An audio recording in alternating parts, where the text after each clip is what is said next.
इंशाल्लाह। तो इसी हफ्ते में मैं बाकायदा क्लासेस का आगाज़ करने वाला हूँ, तो शुरू से। तो इंशाल्लाह वहाँ मैं आपको मुकम्मल सब्जेक्ट के तौर पे इस चीज़ को मैं समझाने की कोशिश कर लूँगा खताती को। तो फ़िलहाल आप ये जो मैं लिख रहा हूँ उसके कलम के डायरेक्शंस को आप देख के इसकी एक्सरसाइज कर लें, प्रैक्टिस कर लें, तो इंशाल्लाह आप सीख पाएंगे।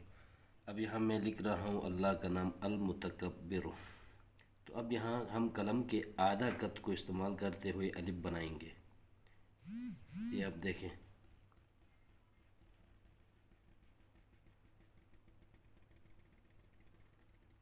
ये कलम का आधा कत बना रहा हूँ, बनाया मैंने। आधा कत इस्तेमाल करते हुए मैंने इसको अलिफ को बनाया है। अब अलिफ की जो ताज है उसको देखो, इसको बहुत सारे तरीके हैं, बहुत सारे कैलीग्राफर आर्टिस्ट जो हैं वो अलग अलग अंदाज में इसको बनाते हैं।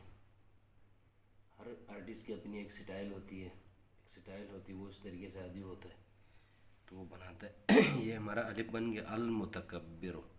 इसका अभी हम बनाएंगे लाम। हाफ कलम,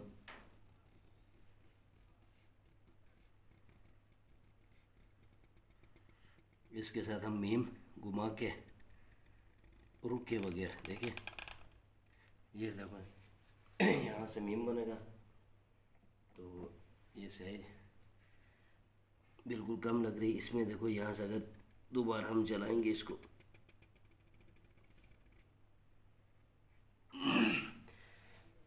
लिखते वक्त आप एक चीज़ का ख्याल रखें कि अपनी सांस जो है उसको कंट्रोल कर लें। आप उसको थोड़ा सा रोक के लिखें, ठीक है। अभी मैं साथ बोलता जा रहा हूँ तो इसमें थोड़ा सा मसला होता है, मुझे मुश्किल होता है, मुझसे गलती भी हो सकती है, ठीक है। बाकी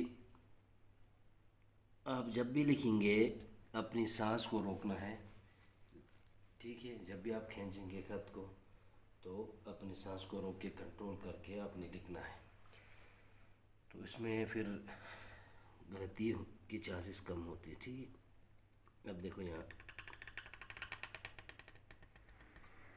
ये देखिए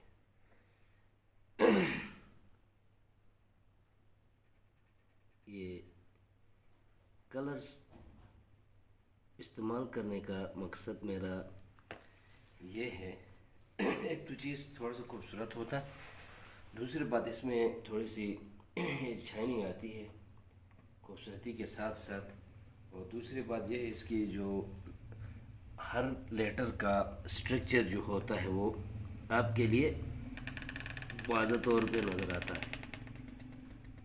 ठीक है। देखो अरेबिक और नस्तालिक में बहुत फ़र्क है, ठीक है दोस्तों। आपने इस चीज़ का ख्याल रखना है, अरेबिक और नस्तालिक में बहुत फ़र्क होता है।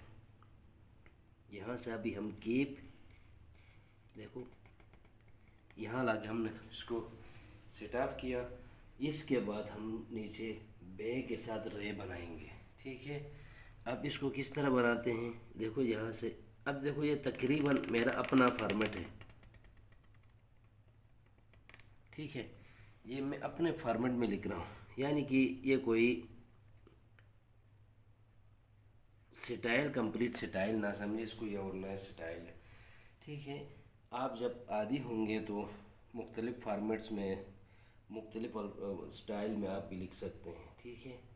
लेकिन जो भी आप जिस स्टाइल में भी लिखेंगे उसमें कलम का जो कत है, कलम का जो स्ट्रक्चर रूल है,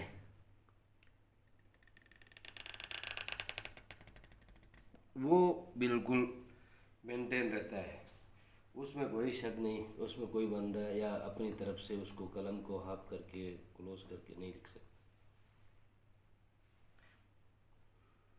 अब हम कीप बनाएंगे,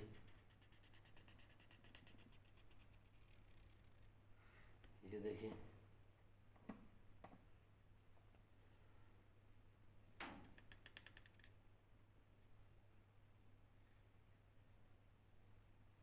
सही, थोड़ी सी ज़्यादा लगी इधर, इंक ज़्यादा लगने की वजह से थोड़ा सा वो चीज़ सही नहीं बना। खैर